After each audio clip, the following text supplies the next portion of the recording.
Nossa história começou no dia em que me casei com Marcos, o amor da minha vida. Foi um dia inesquecível, cercado por nossos amigos e familiares, em uma pequena igreja da nossa cidade natal. Lembro de cada momento. O meu vestido branco, o sorriso de Marcos ao me ver caminhar até ele e as lágrimas emocionadas de nossas mães. Após a cerimônia, tivemos uma recepção simples no jardim da casa dos meus pais, onde rimos, dançamos e brindamos ao futuro. Poucos meses depois, Marcos sugeriu que nos mudássemos para a fazenda da família. Seu pai, Javier, estava sozinho desde que sua esposa havia falecido, e Marcos sentia que era o momento de ficar próximo dele para ajudar na fazenda. Apesar de me sentir insegura com essa mudança tão grande, aceitei porque sabia o quanto significava para Marcos. Arrumamos nossas coisas e nos despedimos de amigos e familiares, partindo em uma viagem longa até a fazenda. Durante o caminho, Marcos me contou histórias da sua infância, de como ajudava o pai com os animais e as plantações. Ele falava com tanta paixão e dava para ver o quanto aquele lugar era importante para ele. Ao chegarmos, Javier nos recebeu com um abraço caloroso. Ele era um homem forte e trabalhador, com marcas do tempo e do esforço nas mãos. Apesar da tristeza em seu olhar pela perda da esposa, nos acolheu de forma gentil e calorosa. Nos instalamos em uma casa charmosa de madeira, com uma varanda que oferecia uma vista deslumbrante dos campos ao redor. Enquanto desfazíamos as malas, eu me senti dividida. Por um lado, estava empolgada com essa nova fase da vida ao lado de Marcos. Por outro, me sentia deslocada naquele ambiente rural que era completamente desconhecido para mim. Mas eu estava decidida a fazer tudo dar certo. O que eu não esperava era que essa mudança marcaria o início de eventos que transformariam a minha vida. Nos primeiros dias, enquanto Marcos se dedicava ao trabalho na fazenda com o pai, eu cuidava da casa e, aos poucos, me adaptava à nova rotina.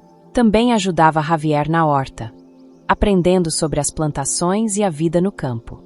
Nossas conversas se tornaram mais frequentes, e eu comecei a sentir um carinho crescente por ele. Certa tarde, enquanto Marcos estava na cidade resolvendo questões da fazenda, Javier e eu passamos o dia juntos colhendo legumes e conversando. Quando nos sentamos na varanda para tomar um chá gelado e admirar o pôr do sol, percebi que havia algo diferente na nossa relação. Um sentimento que ia além da amizade estava surgindo, algo que eu não havia previsto. Com o passar dos dias, nossa proximidade se intensificou, e sem que eu percebesse, estava atravessando uma linha perigosa. Javier passou a expressar seus sentimentos, e mesmo sabendo que era errado, não consegui evitar. Aquela conexão me fez sentir algo que não sentia há muito tempo, e me vi envolvida por uma corrente de emoções que não podia controlar. Naquele momento, o que começou como um simples relacionamento de nora e sogro transformou-se em algo mais profundo e complexo. E eu sabia que, a partir dali, nossa vida nunca mais seria a mesma. Nosso romance clandestino era alimentado por momentos furtivos, aqueles breves instantes de felicidade que nosso amor proibido nos proporcionava. No entanto, bem no fundo, eu sabia que isso não duraria. Sabíamos que estávamos brincando com fogo e que, inevitavelmente, alguém se queimaria. O que eu não esperava era o quão alto seria o preço a ser pago por esses momentos de paixão. Nos meses seguintes, Javier e eu nos entregamos completamente ao nosso relacionamento secreto. Aproveitávamos cada pequena oportunidade para estarmos juntos, sempre que Marcos estava ocupado no campo ou fora da fazenda. Nossos encontros aconteciam no celeiro, nos campos de milho, ou em qualquer outro lugar onde pudéssemos desfrutar de algum tempo a sós. Cada vez que nos encontrávamos, o mundo ao nosso redor desaparecia, deixando apenas nós dois e a conexão intensa que havíamos construído. Lembro-me especialmente de um dia em que Marcos tinha ido à cidade para uma reunião de negócios. Aproveitei a oportunidade para organizar um piquenique em uma campina isolada atrás da casa. Estendemos um cobertor sob uma grande árvore, e ali ficamos, desfrutando da comida que Javier havia preparado e da companhia um do outro. Enquanto sua cabeça repousava no meu colo, senti uma felicidade profunda. Com ele, eu podia ser completamente eu mesma, sem disfarces ou mentiras. A sensação de liberdade era embriagante. Queria que pudéssemos ficar aqui para sempre, sussurrei, acariciando seus cabelos. Só você e eu, sem preocupações, sem precisar esconder nada. Javier suspirou profundamente. Eu também, querida. Daria qualquer coisa para que pudéssemos viver assim, sem ter que esconder nossos sentimentos. Apesar de sabermos que aquilo era impossível, a força do que sentíamos nos mantinha unidos. Eu ainda era casada com Marcos, e Javier era seu pai. O que fazíamos não apenas violava a moral, mas tinha o potencial de destruir tudo. Ainda assim, não conseguíamos nos afastar um do outro. A atração era mais forte que a razão. Mesmo nos momentos de maior felicidade, a culpa sempre me acompanhava. Cada vez que olhava para Marcos, sentia uma dor aguda de arrependimento. Eu estava traindo o homem com quem prometi compartilhar a vida. Por mais que tentasse justificar minhas ações dizendo que o relacionamento com Marcos havia mudado, sabia que, no fundo, eram apenas desculpas. Eu permiti que meus desejos egoístas superassem o compromisso que tinha assumido. Logo, as consequências começaram a se aproximar, e seriam mais graves do que eu jamais poderia imaginar. Apesar de nossos cuidados, o segredo foi descoberto, e a verdade, inevitavelmente, veio à tona. Em um fatídico dia, quando Marcos estava fora supervisionando reparos na fazenda, Javier e eu nos encontramos no celeiro. Estávamos tão envolvidos um no outro que não percebemos os passos que se aproximavam. Até que, tarde demais, a porta se abriu, revelando Pedro, um dos trabalhadores da fazenda. Seu olhar de surpresa rapidamente se transformou em choque e desgosto. "O que está acontecendo aqui?" ele perguntou, sua voz carregada de incredulidade. Me afastei de Javier rapidamente, o coração disparado. "Pedro, não é o que parece", tentei dizer, mas sabia que minhas palavras soavam vazias.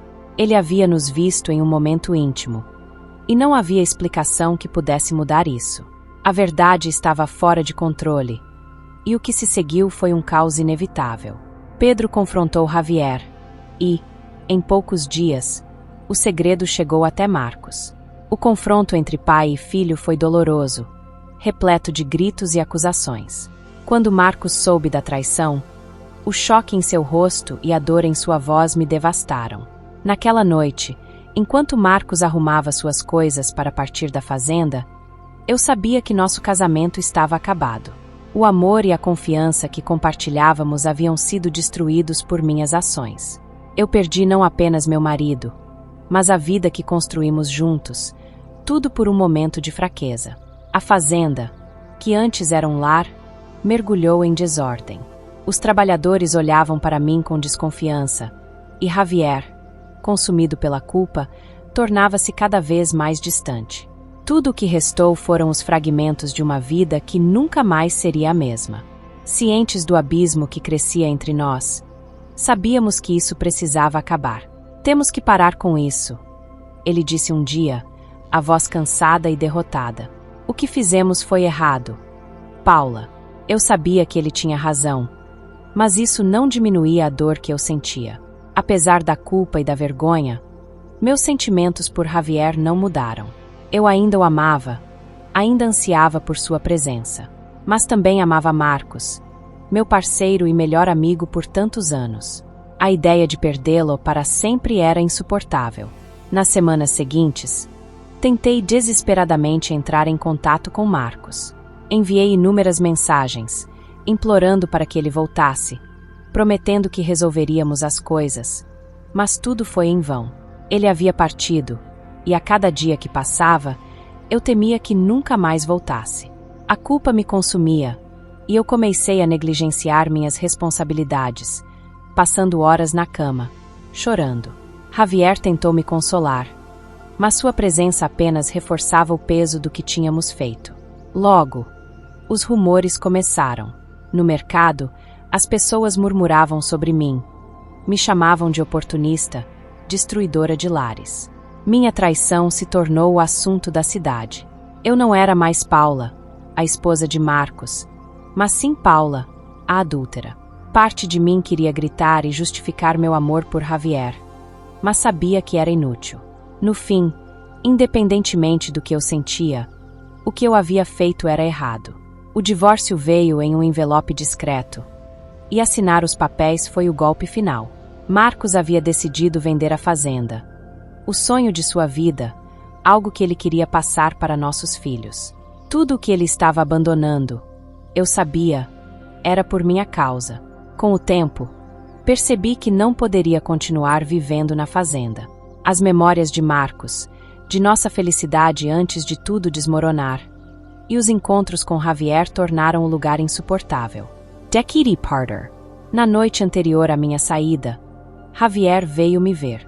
Ele estava envelhecido, carregando o peso de nossa culpa. Você não precisa ir, ele disse, a voz embargada. Podemos tentar. Mas eu sabia que não havia mais como. O que tivemos foi lindo, mas foi um erro. Depois de partir, viajei sem rumo, tentando escapar das lembranças. Finalmente, me estabeleci na minha cidade natal, consegui um emprego e comecei a reconstruir minha vida. Foi difícil, mas dia após dia, comecei a me encontrar novamente. Ao longo desse ano de introspecção, percebi que, embora tenha perdido muito, também ganhei algo inestimável. Uma compreensão mais profunda de mim mesma e do verdadeiro significado do amor e do perdão. Agora, olho para o futuro com um pouco de esperança. Sei que cometi erros que me seguirão pelo resto da vida, mas também sei que sou mais do que isso. Sou uma sobrevivente. E, não importa o que a vida traga, continuarei, um passo de cada vez, determinada a escrever uma história de redenção e amor próprio.